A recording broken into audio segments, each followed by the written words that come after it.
साधु और राजा। किसी मुल्क में एक राजा रहता था। उसके दरबार में एक मुर्तबा एक साधु आया।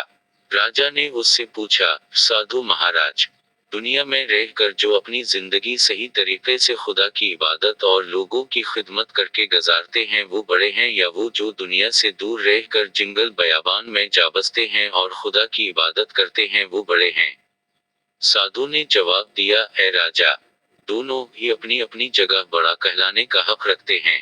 राजा ने उसकी कोई मिसाल पूछी।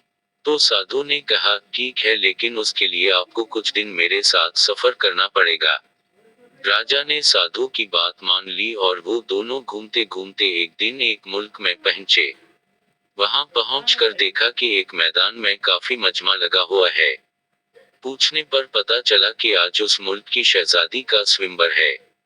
वहां के राजा ने ये मनादी करवा दी थी कि जिसके साथ शहजादी की शादी होगी इसे मेरी मौत के बाद पूरी सल्तनत सौंप दी जाएगी और वो उस मुल्क का राजा कहलाएगा।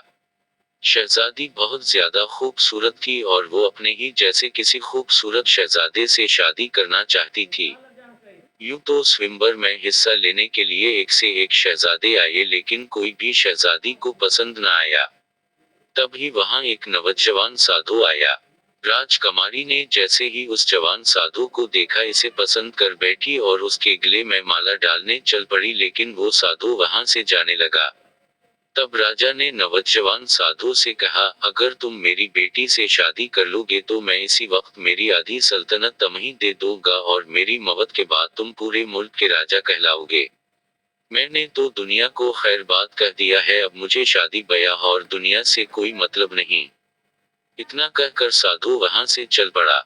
नवजवान साधु को जाते हुए देखकर शहजादी भी उसके पीछे पीछे चल पड़ी। ये सब मंजर राजा और साधु दोनों गौर से देख रहे थे। अचानक जंगल में जाकर वो नवजवान साधु कहीं गायब हो गया। शहजादी एक दरख्त के नीचे बैठ गई। इसी दरख्त पर एक चिड़िया और चिड़ा अपने 3 बच्चों के साथ रहते थे। सर्दी का मौसम था। चिड़ा ने चिड़िया से कहा, ये हमारे मेहमान हैं, हमें उनकी खातर मदारात करनी चाहिए। उन्हें ठंड लग रही है, मैं ये एक जलती हुई लकड़ी लेकर आती हूँ। ये कहकर चिड़ा वहां से अड़ गया और कुछ देर बाद कहीं से एक जलती हुई लकड़ी लेकर आया। चिड़े ने इस लकड़ी को नीचे गिरा दिया, उसके बाद दोनों ने उसमें और लकड़ियां डालकर इसे जला दिया। उसके बाद चिड़िया ने चिड़े से कहा, उन्हें भूख लगी होगी, लेकिन हमारे पास तो कुछ भी नहीं है, जबकि ये हमारे मेहमान हैं, अब हम क्या करें? ये सुनकर चिड़ा इसी आग में कूद पड़ा और भून गया। चिड़िया ने सोचा कि मैं अपने खावंद की मेहनत को जाया नहीं जाने दूंगी। ये लोग 3 अफराद हैं, जबकि परिंदा एक ही। चिड़िया भी आग में कूद पड़ी।